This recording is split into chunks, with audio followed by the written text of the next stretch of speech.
Namaskar. Now we again meet. Thank you. Namaskar. There was some disturbance.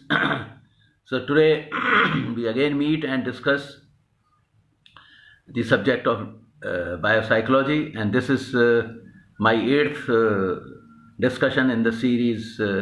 And today we will try to integrate, bring together the two branches of knowledge. One, the neurosciences, the neural sciences.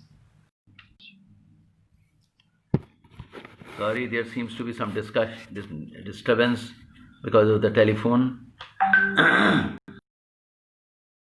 Understand the two branches of knowledge, one dealing with neurosciences, the neural sciences, also what we understand as psycho-neuroimmunology, and also the science of biopsychology, and how we can bring the two knowledges, that means two branches of knowledge, together for the welfare of humanity. That is our primary purpose. Now, as we all understand, the human knowledge or human approach, as we have seen, is twofold. There are two branches through which human knowledge is getting expressed. Those two branches are the Sankalpatmak approach and the Vikalpatmak approach. The Sankalpatmak approach is actually the spiritual approach, the spiritual way of life, the intuitional way of life, or to speak about it correctly, the synthetic branch of knowledge, the synthetic knowledge. And Vikalpatmak knowledge is knowledge which deals with the mundane world, the knowledge which is of analytical character, where we logically try to understand the cause and effect relationship. So this knowledge, the Vikalpatmak knowledge, which is the neurosciences, all scientific approaches are Vikalpatmak. And all approaches in this world are actually Vikalpatmak. Whatever is happening in this universe, all that is dominated with the activities of the creatress, the one who has created this universe, the force of creation, the power of creation, the Prakriti. Now in Prakriti we find analysis, because here in this universe, the one supreme soul, the supreme consciousness, is manifesting into infinite created beings. The whole universe is actually the expression of the cosmic consciousness. So, the knowledge which leads us to the cosmic consciousness is Sankalpatmak, is synthetic knowledge. And the knowledge which educates us about the created universe is Vikalpatmak, or analytical, logical, verbal, sequential. So here our approach is that we want to integrate the functioning of our two hemispheres, the left hemisphere and the right hemisphere of our brain. As we understand, the left hemisphere deals with the analytical world, analytical things, the verbal things, the sequential things, the logical part. And the right hemisphere talks of synthesis. It takes us inside. It makes us more introvert. And in the process, we try to understand this manifested universe in its true nature, in its essence. And how do we approach the Sankalpatmak approach? We go through a process. It goes through a spiritual practice. When this spiritual practice is regularly performed, then what happens? Spirituality becomes the essence of our life. Then we realize spirituality as an essence, as the fundamental of our life, as the vital force of our life. And eventually, this spirituality becomes the mission of our life. Now that is the purpose of human life, because human life has to ultimately manifest its consciousness. It has to transform its Vikalpatmak knowledge approach into synthetic Sankalpatmak knowledge.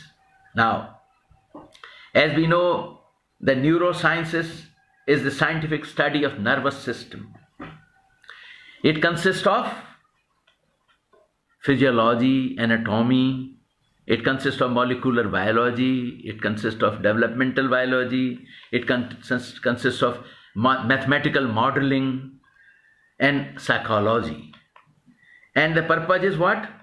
The purpose is that we want to understand the neurons and the neural circuits of the brain. Now, as we have seen through our earlier discussions, we have seen that the human physiology, human life, actually is primarily controlled by our brain and the spinal cord. These are the primary controlling elements of our entire existence. Our physical body, our entire involuntary or voluntary functions are primarily within the control of the brain and the spinal cord. So neurosciences focuses on the brain. But this brain actually is the causative factor of all the physiological functions. That means all physical functions are primarily controlled by the brain. So we find that our brain controls the behavior, it impacts the behavior, and also cognitive functions. That means how people think, our thinking process, our memory, everything is within the control of the brain. So neural science is the study of nervous system, how it develops, how its structure, and what it does. Now, neuroscience delves deeper into the human life, human mind, observing biological and chemical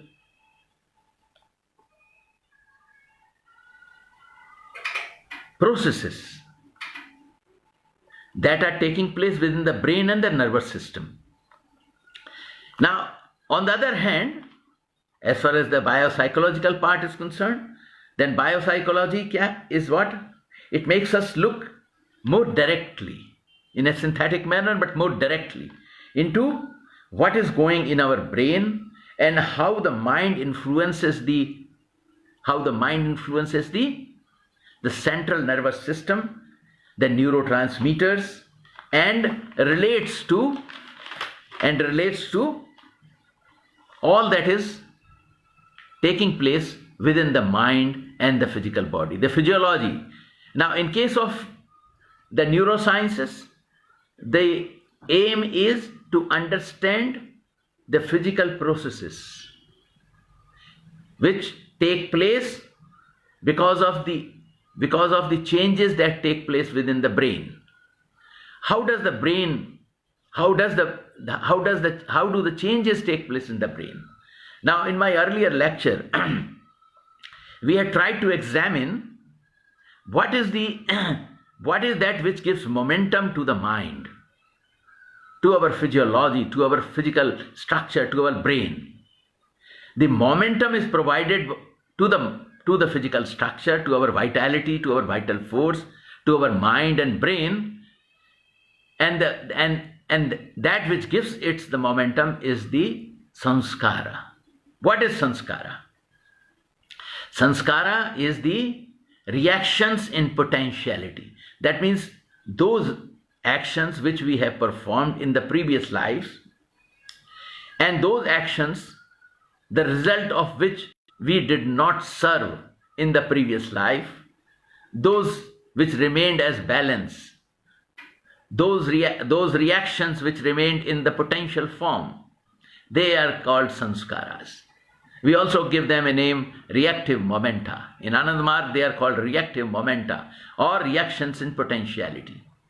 So now these reactions in potentiality or the sanskara are the motives or the driving force behind the mind. And this life that we have got is the creation of that sanskara. When there is a parallelism between the vibrational expressions of our sanskara, and when that vibrational wave matches with the physical wave of the body which it is going to occupy, then they come together and the human life is created. So this is how we have got a physical body. Each one of us are the creatures of our sanskaras. The sanskara has created us. Now, the mind gets created on the basis of the sanskara, because sanskara is the driving force. When mind has come into existence, then what happens? The mind gets activated by the propensities. The propensities activate the mind. What are propensities? What is the meaning of propensity? Propensity in Sanskrit we call as vritti. In English it is called propensity. Now vritti means a vritta, a circle or a vortex. So that which takes the mind forward into some kind of a feeling, emotion, a longing, some kind of expression. So a mental occupation, whether it is inter-ectoplasmic occupation or intra-ectoplasmic occupation, whatever it may be, that is the propensity. So propensity in Ananda Marga is defined in so much depth that we realize that it is primarily a function of the mind. What mind thinks, what our ectoplasm thinks, within and without, all that is because of the propensities. Now they are propensities. Now when it comes to the propensity in English, it is derived from the Latin propendus.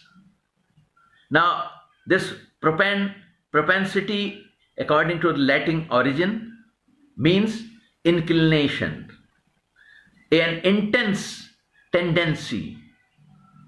So when the mind has a particular tendency, that strong tendency is propensity. Here propensity and vrittis come together. Now this propensity, what does it propensity do? It influences the nerve plexus. Nerve plexus is the chakra which are located in our spinal cord. Starting from Mooladhara to Sahasrara chakra, the 7 nerve plexi, these 7 nerve plexi, और ये 7 जो चक्र हैं, ये हमारे spinal cord में located हैं. सो propensity किसको इन्फ्लुएंस करती है? हमारे नर्व प्लेक्सस को, हमारे चक्रों को. और चक्रों को जब इन्फ्लुएंस करती है तो क्या होता है? तो उसमें से लॉन्गिंग्स निकलती हैं, कुछ करना चाहता है आदमी. चक्रों के माध्यम से जो अभिव्यक्ति है, हमारी वृत्तियों की जो अभिव्यक्ति है, वो लॉन्गिंग के फॉर्म में होती है. Because you think of materialising something. When that desire to materialise the propensity comes out, then what does it do? It affects the glands associated with the spinal cord, the chakra, the nerve plexus. तो glands जो हैं हमारे शरीर में primarily दो तरह का gland है. एक एंडोक्रीन ग्लैंड है, जैसे हम लोग प्राइमरी ग्लैंड अगर कहें तो पिट्यूटरी एंड पिलियन, they are the two primary glands. All other glands are subsidiary glands और sub glands. They are the regional glands. They are there in our body. So all these glands are associated with the organs or with the chakras. The chakras influence the glands through the longings. And when the chakras are influenced, when they influence the glands, then what do the glands do? Glands produce what is called hormones. These are chemicals, these neurotransmitters coming out from the brain, from the pituitary, from the hypothalamus, from the limbic system.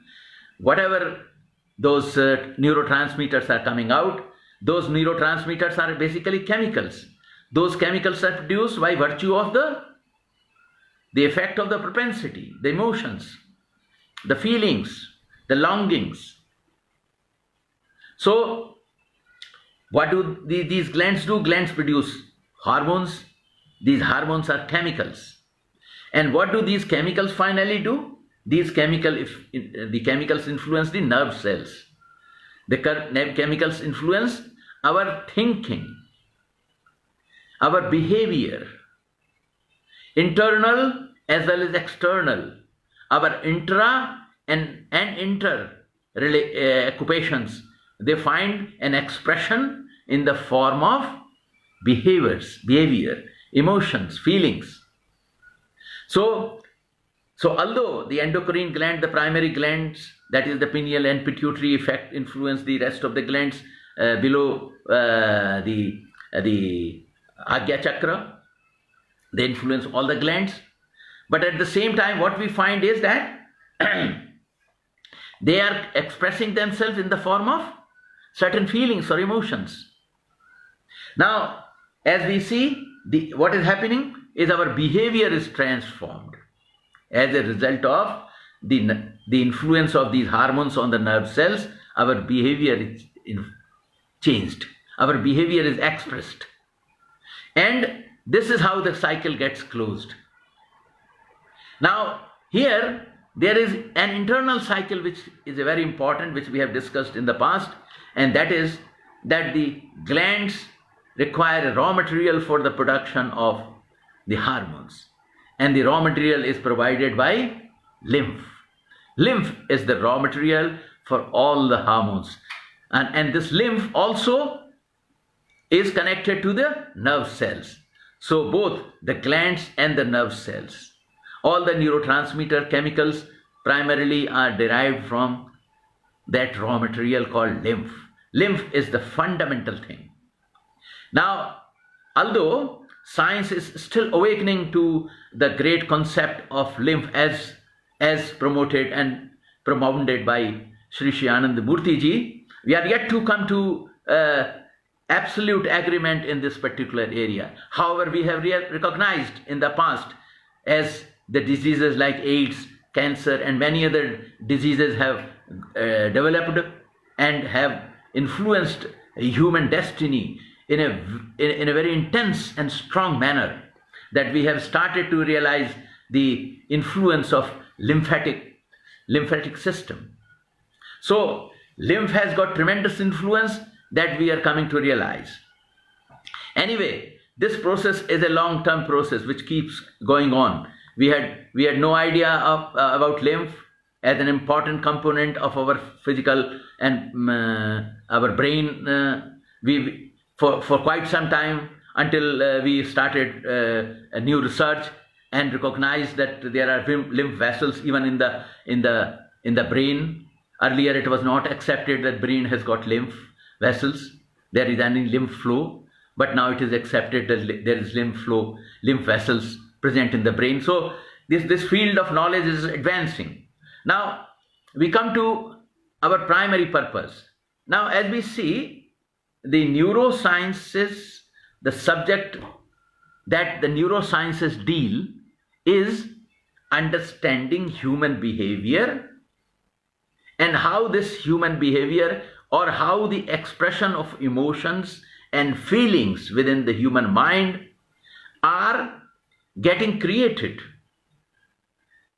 through the neurotransmitters, the chemicals within the brain, and how they affect our human personality.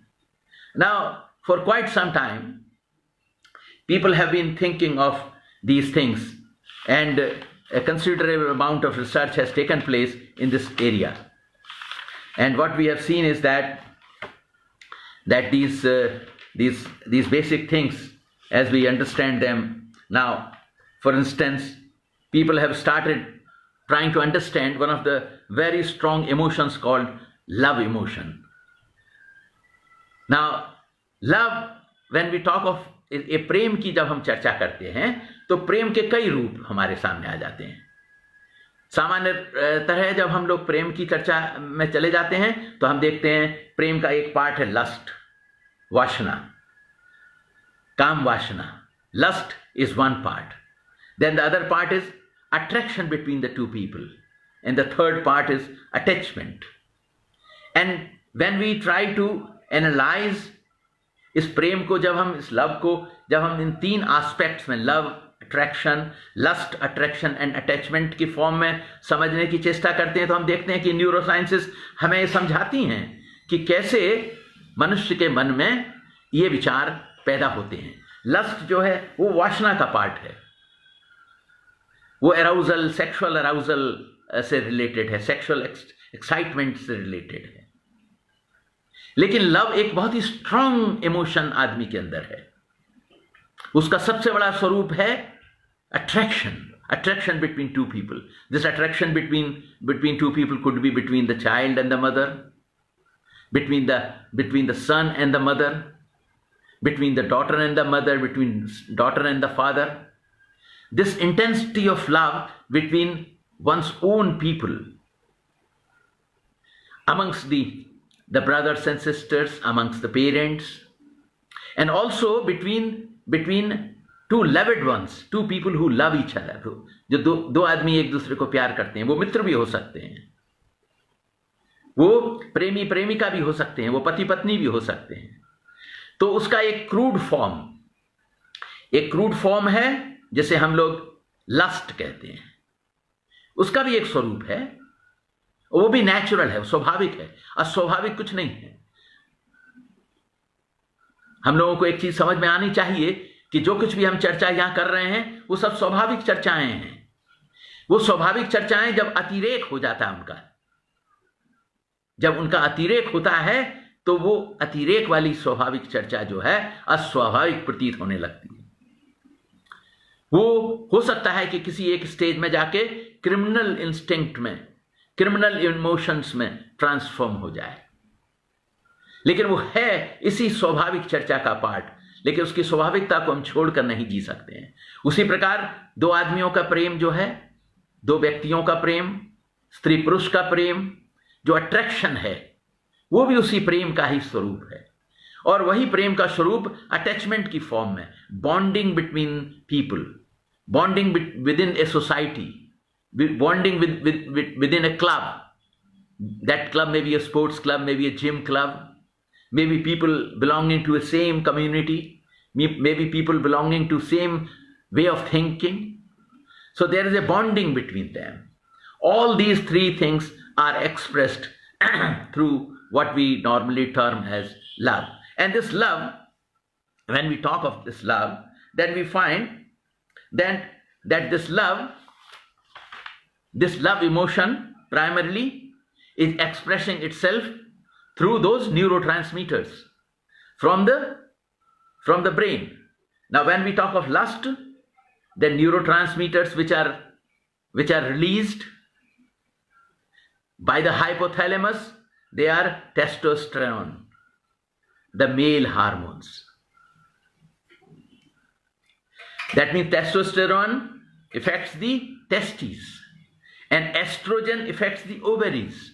They are neurotransmitters, so the chemicals coming out released from the hypothalamus.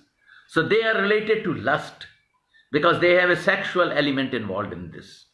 So there is a sexual arousal as a result of the lust. Now when it comes to attraction between people, that attraction, with the attraction, then certain neurotransmitters are released. What are those neurotransmitters? They are dopamine and norepinephrine. Now, dopamine, norepinephrine, and serotonin, these three primarily are involved when we talk of attraction between the people. So neurosciences are teaching us this thing. Although the science of biopsychology, which is age old, which is ancient, had already talked of these things in much more detail and in much more synthetic manner. Now, so the attraction results in the release of dopamine, norepinephrine, and serotonin. And what does these three neurotransmitters or chemicals do? They make the man's mind happy. Man's mind is occupied because of attraction between the two people. When the father or mother meets their son, or when the son after a while comes and meets his or her wife or spouse, then what does happen? There is a release of these hormones, and that release of the hormone results in the feel good factor. And when there is a bonding between the people coming together, the friends coming together, the people coming in their own community, coming in their own groups, whether it is a gym group or a club. So when they come, they feel an attachment to each other. And where does it happen? It happens in the brain again. And the brain releases those hormones, the oxytocin hormone, the vasopressin hormone. Now oxytocin is called also the cuddle hormone, the bonding hormone. And so also the vasopressin. It brings people together. It develops the bonding between people. It could be man-woman, it could be women-women, it could be man-man, it could be families. So now this is the concept which is seen from when we talk of love, which has got such a diverse influence on our body. Such a diverse influence. Now, the whole approach of neurosciences is towards the physical aspect of understanding things. They do not lead us beyond making how does a man become happy when he has a certain emotions, certain feelings generated within his own mind in a natural course of life. There is nothing unnatural in being attracted to somebody whom you love or whom you suddenly develop love, or between the child and the mother. These are natural incidences. But the neurosciences talk of these physical phenomena, these emotions, these psychological changes, primarily from the point of view of understanding how it is happening and how brain is influencing these things, and what part and what concept is behind the functioning of these things, which bring about physiological changes, which bring about so many involuntary changes. Because somebody who falls in love also may find that he has no appetite. He has lost his sleep. So there are physiological changes. His mind is happy now. He has become more alert. But at the same time, he may behave like his behavior may become asinine. That means he may go haywire. His behavior may not be normal. Now, these are physical effects of these emotions. So the whole approach of neuroscience is physical, is understanding the influence of the brain onto physiological changes that take place, the emotions which are created in the human mind. And on the contrary, on the other hand, the approach of biopsychology given by Ananda Marga, by Ananda Murthy ji, what is the approach of that biopsychology? The biopsychology is trying to channelize all these emotions.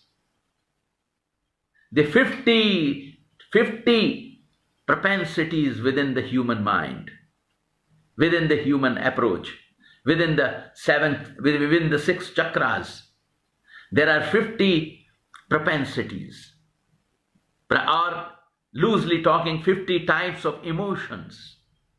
And those 50 types of emotions, what is the approach of biopsychology? The approach is to bring all those propensities and focus them at a particular point,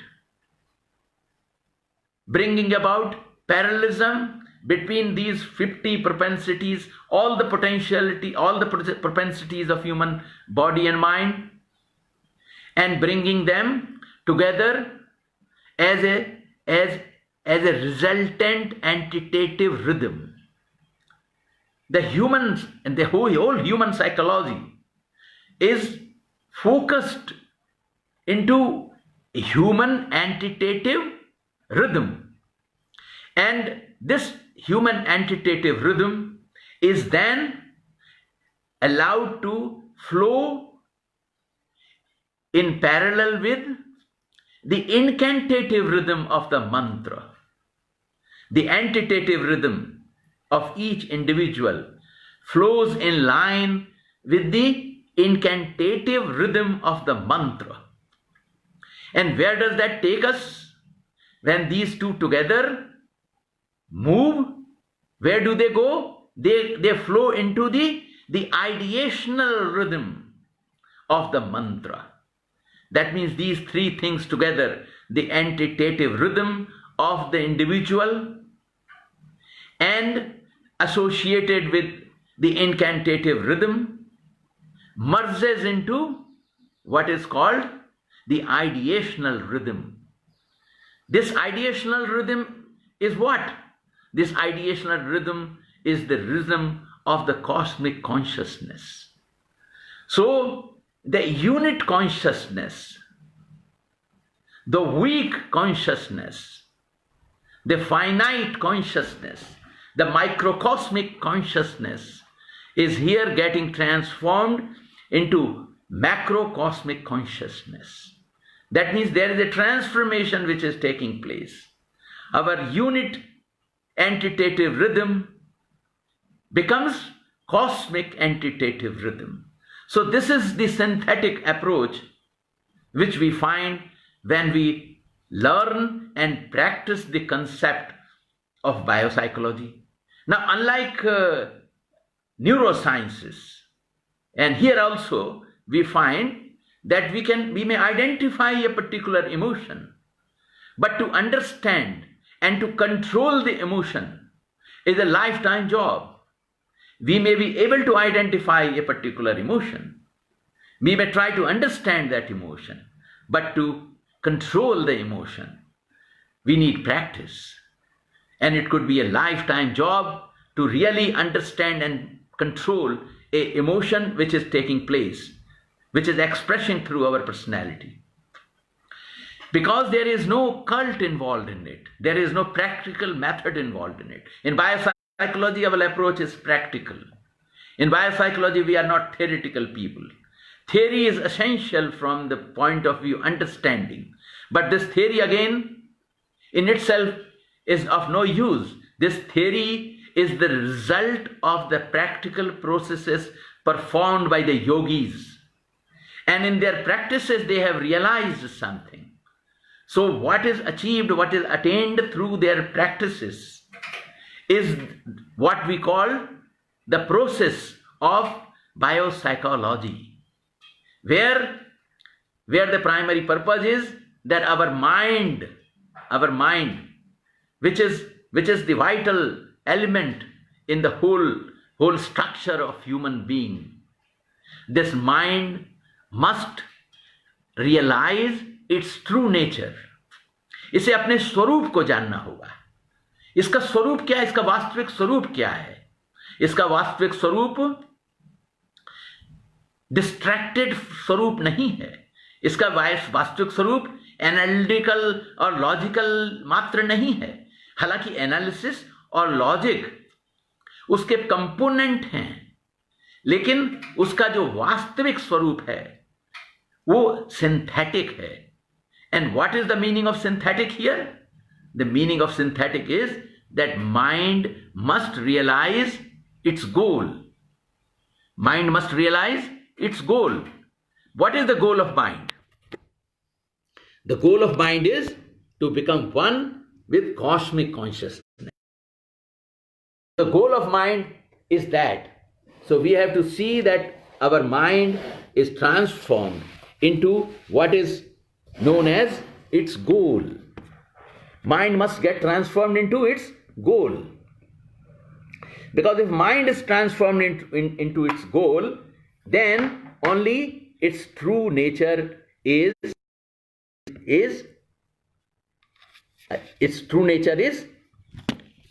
achieved. So what we see is that as far as this part is concerned, we realize that, excuse me, there is my phone, the power is going. So let me correct it before it goes away. Oh, no. Excuse me.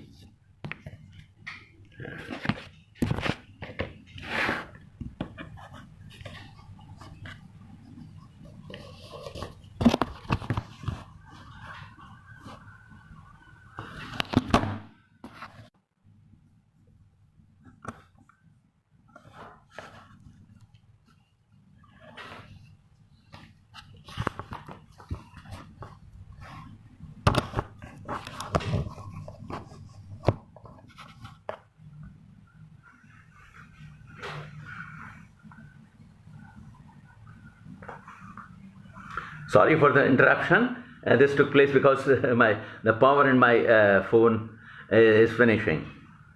Anyway, we have been almost through what we have been discussing, and this was my primary purpose of coming and discussing with you. And in the process, let me tell you, you see, the human mind is directly influencing the body. The human thought process. If human thought process is benign, is benevolent, then the human physiology gets those changes, necessary changes take place within the human physiology also. And this reminds me a beautiful story of a great spiritualist and also a painter, great painter, Michelangelo. You see, once Michelangelo, when he was painting the Great Supper, then he wanted a model of Christ, and he looked for a beautiful and handsome person as the model for Christ. And he could locate one person as the model for Christ because he looked so wonderful. He had such a wonderful expression, always smiling and sweet. Now, 10 years later, Michelangelo wanted to paint the Satan, and he was looking for a ferocious model. And he could identify one convict a murderer, whose facial expressions were so very different. He was not only ferocious, but very, very despising. So he identified that person, and when he brought him near him, then he told him that this is the purpose for which he has called him as the model for painting a Satan. Then when he was painting that Satan, that model broke down, started crying. When he calmed down, Michelangelo inquired from him, "Why are you crying? Why have you broken down?" The person said that it is me whom you had chosen as the model for Christ. So this is the kind of transformation that can take place in the physical body as a result of man's thinking. Now, our primary purpose is not to merely understand what changes take place within the physical body as a result of the mental thinking. Our primary purpose, as biopsychology teaches us, is to realize the goal of human life, the purpose for which we are born in this human frame. And that purpose is to realize our true self. And our true self is cosmic consciousness. We are here in this world. We have come as a human being. We are born as a human being with a singular purpose to realize God. Namaskar.